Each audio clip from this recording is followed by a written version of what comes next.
Sir మీరు మాట్లాడుతున్నాడు sir ఒక్క నిమిషం. హలో హలో, ఇప్పుడు రెడీ మాట్లాడండి. మాట్లాడండి సార్.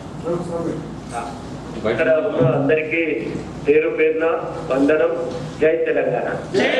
ప్రకాష్ గారు మాట్లాడుతున్నట్టున్నారు, వారికి కూడా ప్రత్యేక వందనం. జై తెలంగాణ. జై తెలంగాణ. మాట్లాడుతున్న మధ్యలో ఆపినట్టున్నారు, పర్వాలేదు సార్, పర్వాలేదు. అందుకు క్షమించాలని కోరుతూ ముఖ్యంగా ఒక 2 విషయాలు మీకు చెప్పాలనుకుంటున్నాం. ముందు ఇప్పుడున్న పరిస్థితి, 2 మన కార్యాచరణ. ఇప్పుడు జరుగుతున్నది ఏంటంటే తెలంగాణ ప్రజలందరం సంఘటితమై మాకు తెలంగాణ తప్ప మరి ఇంకేది కూడా మాకు అవసరం లేదని స్పష్టంగా తేల్చి చెప్పి ప్రజలందరినీ ఐక్యం చేయగలిగినాం. ప్రజలందరం ఐక్యం కావడంతో మరి అన్ని పార్టీలు తెలంగాణపై ఆలోచించి నిర్ణయం తీసుకోవాల్సిన ఒత్తిడికి లోనవుతున్నాయి. అందువల్లనే తెలంగాణ పైన ఇటు కాంగ్రెస్ కానీ ఇతర పార్టీలు కానీ చర్చలు చేస్తున్నాయి. అయితే ఒకటి మనం గమనించాలి, ఈ చర్చల నుంచి తెలంగాణకు వెంటనే ఒక అనుకూలమైన నిర్ణయం వస్తుంది అనేటువంటి ఒక మాట మనకు కాంగ్రెస్ నాయకుల నోట వినబడుతున్నప్పటికీ దాన్ని మాత్రం మనం నమ్మటానికి వీల్లేదు. ఎందుకనంటే ఇప్పటికీ కూడా కాంగ్రెస్ పార్టీ పైన సీమాంధ్ర పాలకుల పెత్తనమే బలంగా ఉన్నది. అందరు నాయకులు వాళ్ళ నియంత్రణలోనే ఉన్నారు.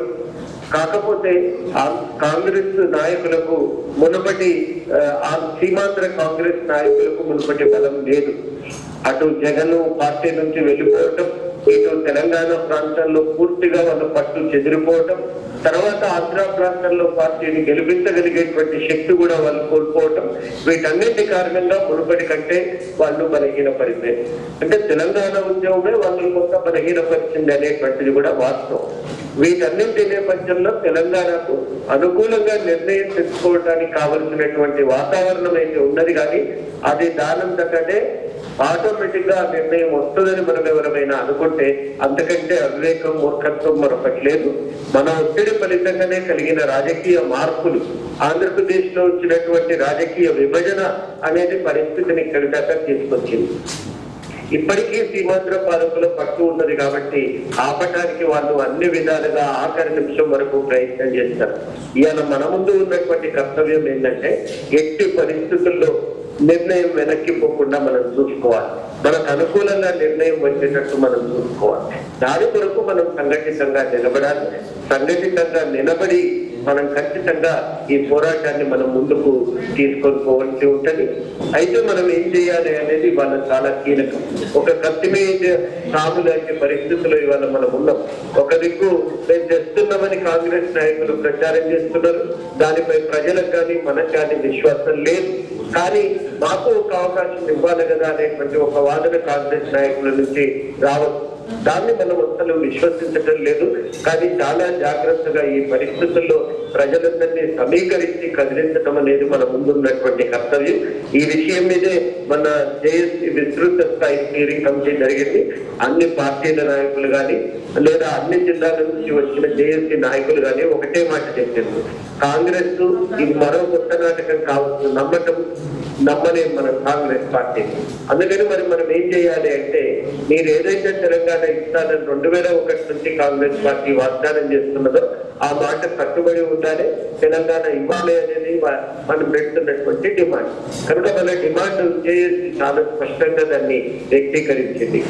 మేము ఇచ్చిన మాట కట్టుబడి నిలబడాలి, మా తెలంగాణ మాట్లాడాలి. ఇది మన డిమాండ్. ఈ డిమాండ్ మేరకి కాంగ్రెస్ మీద ఒత్తిడి తీసుకురావాలని ఆలోచనతో ఉన్నాం. దాని కొరకే మరి కాలేజీలలో మీటింగులు పెట్టాలని, జిల్లా స్థాయి సదస్సులు నిర్వహించి అందరినీ సమాయత్తం చేయాలని ఆలోచనతో ఉన్నాం. 17 నుంచే మొదలు పెట్టాలనుకున్నాం, కానీ 1-2 రోజులు ఆలస్యంగా 19వ తారీఖు నుంచి ఈ కార్యక్రమం మొదలు పెడుతున్నాం. ఈ ఆలస్యానికి కూడా కారణం ఏంటంటే పంచాయతీ ఎన్నికలు జరుగుతున్నాయి. గ్రామాల్లోనేమో ఈ సందర్భంగా మనం పోలేము. మరి ఎన్నికల కోడ్ ఉంది కాబట్టి ప్రచారానికి కూడా కొన్ని ఇబ్బందులు వస్తాయి. వాటిని దృష్టిలో పెట్టుకొని దీన్ని జాగ్రత్తగా డిజైన్ చేయవలసి వచ్చింది. అది ఒక కారణమైతే 2 రోజుల పాటు నాగార్జున సాగర్ లో విద్యావంతుల వేదిక సదస్సు కావడంతో కొందరు ముఖ్య నాయకులు అక్కడనే ఆగిపోవాల్సి వచ్చింది. వీటన్నింటి వల్ల కార్యాచరణ రూపకల్పనలో కొంత ఆలస్యం జరిగింది. మొత్తం మీద నిన్న దానికి ఒక రూపం ఇచ్చినాం. ఇవాళ దాన్ని ఫైనల్ చేసుకుని ఖరారు చేసుకుని దాన్ని ఇవాళ మరి ప్రజల ముందు పెడతాం. దాన్ని అమలు చేయడానికి మా వంతు కృషి మేము చేస్తాం.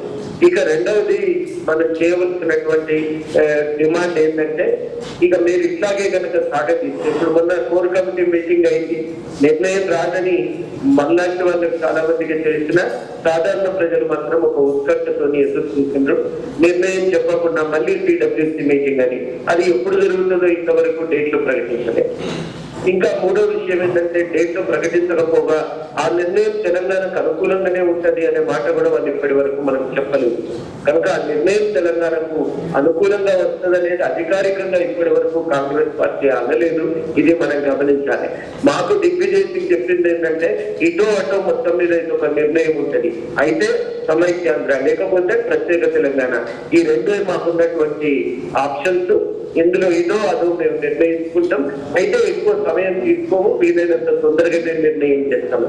కాబట్టి మన మొదటి డిమాండ్ ఇచ్చిన మాట కట్టుబడి నిలబడాలి, మా తెలంగాణ మాకు ఇవ్వాలి. మన రెండవ డిమాండ్ ఏంటంటే, సాగదీస్తే సాగనంపుతాం అనేది మనం చేస్తున్నటువంటి హెచ్చరిక.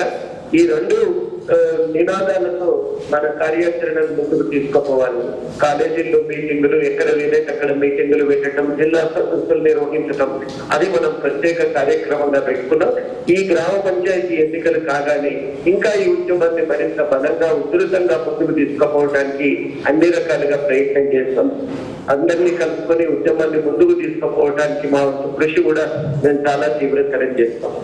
మనం చేయవలసింది మూడవది ఏంటంటే, కాంగ్రెస్ నాయకులు ఇవాళ ముఖ్యంగా ముఖ్యమంత్రి పదే పదే ప్యాకేజీతో పాటు తెలంగాణ ఇస్తే కలిగేటువంటి నష్టాలపైన ఆ కోర్ కమిటీలో ఇచ్చినటువంటి ఆయన సమర్పించినటువంటి నోటును ఆయన మెల్లమెల్లగా పత్రికలకు లీక్ చేస్తున్నారు.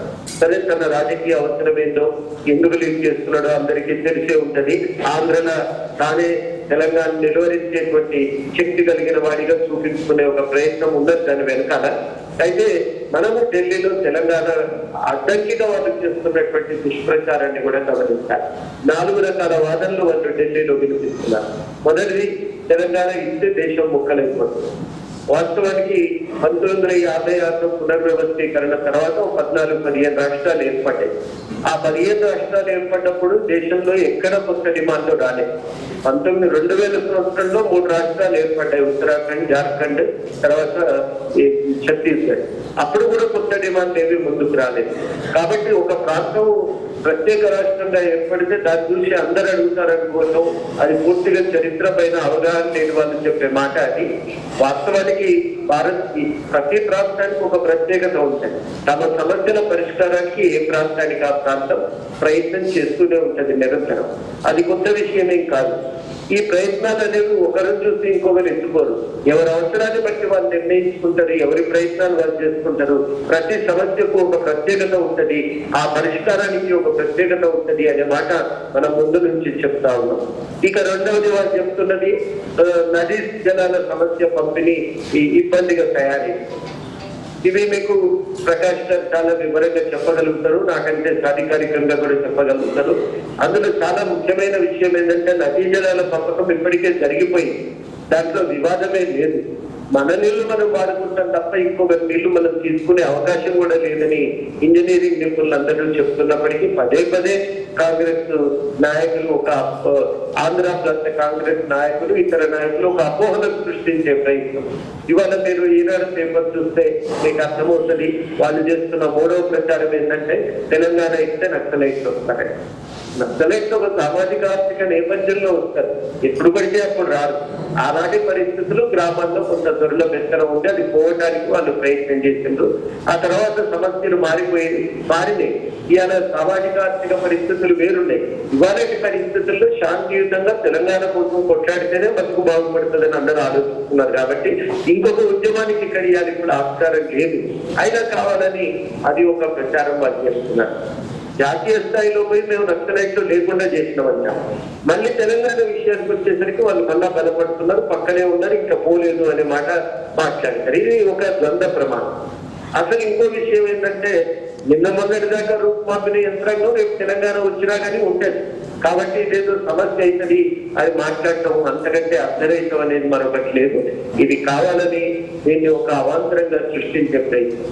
వనరుల పంపిణీ ఎట్లా అంటారు, రెవెన్యూ హైదరాబాద్ లోనే ఉంది, మాకు లేదు కదా, మాకెట్లా వనరులు అని. మరి దానికి కూడా అందరూ అనేది ఏంటంటే ఆంధ్రాకు తెలంగాణకు మధ్య ఉండేటువంటి రెవెన్యూ పెద్ద తేడా ఏమి ఉండదు, వాళ్ళకు కూడా కావాల్సినంత రెవెన్యూ ఉంటుందండి. అక్కడ రాజధాని నగరం పెరిగితే కొంత రెవెన్యూ అక్కడికి కూడా ట్రాన్స్ఫర్ అయ్యే అవకాశం ఉంది. కాబట్టి సమస్యలు రావు. ప్రత్యేక రాష్ట్రాలుగా ఏర్పడ్డాక ఆర్థికాభివృద్ధి ముందుకుంటే అక్కడ రెవెన్యూ పెరుగుతుంది, తెలంగాణలో కూడా ఇంకా రెవెన్యూ పెరుగుతుంది తప్ప రెవెన్యూ పంపిణీ అనే సమస్య కాదాలదు అని అందరూ అంటూనే ఉన్నారు. కనుక వాస్తవాలు ఇట్లుండగా వాళ్ళ ప్రచారాన్ని వాళ్ళు చేస్తారు. మరి హైదరాబాద్ లో సెటిలర్లకు రక్షణ ఇట్లా, హైదరాబాద్ లో ఉన్న సెటిలర్ల ఆస్తిని ఎవరు కాపాడతారు? భారతదేశం నుంచే కాదు ఖండాంతరాల నుంచి కూడా అనేక మంది వచ్చి హైదరాబాద్ లో స్థిరపడ్డారు. వాళ్ళు ఎవరికీ లేనటువంటి అనుమానాలు అపోహలు వీళ్ళు ఇవాళ కావాలని సృష్టించి ఒక భయోత్పాతాన్ని సృష్టించి కేంద్రం మనసులో అనుమానం తీయాలనడానికి ప్రయత్నం. వాస్తవానికి తెలంగాణ ఉద్యమం ఆంధ్ర ప్రాంత వాస్తవ్యులకు వ్యతిరేకంగా సాగుతున్నది కాదు, తన వనరుల మీద తన అధికారం కోసం ఒక ప్రజాస్వామ్యం కోసం ఇప్పుడు తెలంగాణ ప్రజలు పోరాటం చేస్తున్నారు. ఇవన్నింటి గురించి మనం ప్రజలకు పదే పదే ఈ వాస్తవాలన్నింటినీ తెలియజెప్తూ ఈ దుష్ప్రచారాలను తిప్పికొడుతూ రేపటి తెలంగాణ వికాసం కోసం మనం చేయవలసిన కర్తవ్యాలని మనం ఆలోచించుకోవాలి. ఆ పునర్నిర్మాణంలో మన పాత్ర ఇంకా ఉండాలనే విషయాన్ని మనం చర్చించుకోవాలి. ఇది ఇవాళ ఉన్నటువంటి మన ముందు ఉన్నటువంటి కర్తవ్యాలు. సందర్భం మారుతున్నప్పుడల్లా మన కార్యాచరణ, మన అవసరము, మన కర్తవ్యాలు కూడా మారుతూ ఉంటాయి. వాటన్నింటినీ దృష్టిలో పెట్టుకొని వాళ్ళ మీరు కూడా ఇవాళ తెలంగాణ ఉద్యమాన్ని నిలబెట్టడానికి, వ్యాప్తి చేయడానికి ఏం చేయగలవు అనేది వాళ్ళు చూసుకోగలిగితే ఇవాళ చాలా ఉపయోగం. ఇప్పుడు వాళ్ళు చేస్తున్న ప్రచారాల మీద మనం ఎటువంటి రీతిలో వాటిని తిప్పికొట్టడానికి ప్రయత్నం చేస్తామనేది కూడా ఆలోచించుకోవాలి. ఇంకొకటి ఏంటంటే తెలంగాణ ప్రాంత నాయకులకు కూడా మనం పదే పదే చెప్పాలి, మీరు ఇంకా దీన్ని తాత్పర్యం చేయడానికి వీల్లేదు, సత్వరము నిర్ణయం వచ్చేటట్టు చూడండి అని జయపాల్ రెడ్డి కానీ, లేకపోతే ఇక్కడ డిప్యూటీ సీఎం దామోదర్ రాజనరసింహ కానీ, లేకపోతే టి శ్రీనివాస్ వంటి నాయకులకు కానీ, లేకపోతే జానారెడ్డి వంటి వారికి కానీ మనం నిరంతరము ఒత్తిడి పెట్టి మళ్ళీ వెనుకపోకుండా కూడా చూడవలసినటువంటి అవసరం ఉంది. ఈ కర్తవ్యాలన్నింటినీ మరి మీరు సమర్థవంతంగా నిర్వహించగలుగుతారు కాబట్టి ఒక ప్రణాళికాబద్ధంగా వీటిని రూపొందించుకొని తెలంగాణ ఉద్యమానికి దోహదపడాలని మిమ్మల్ని అందరినీ మరొకసారి కోరుతూ ఈ అవకాశం కల్పించినందుకు కృతజ్ఞతలు. జై తెలంగాణ. థ్యాంక్ యూ ప్రొఫెసర్ కుదరం సార్. యాక్చువల్లీ మీ తెలంగాణ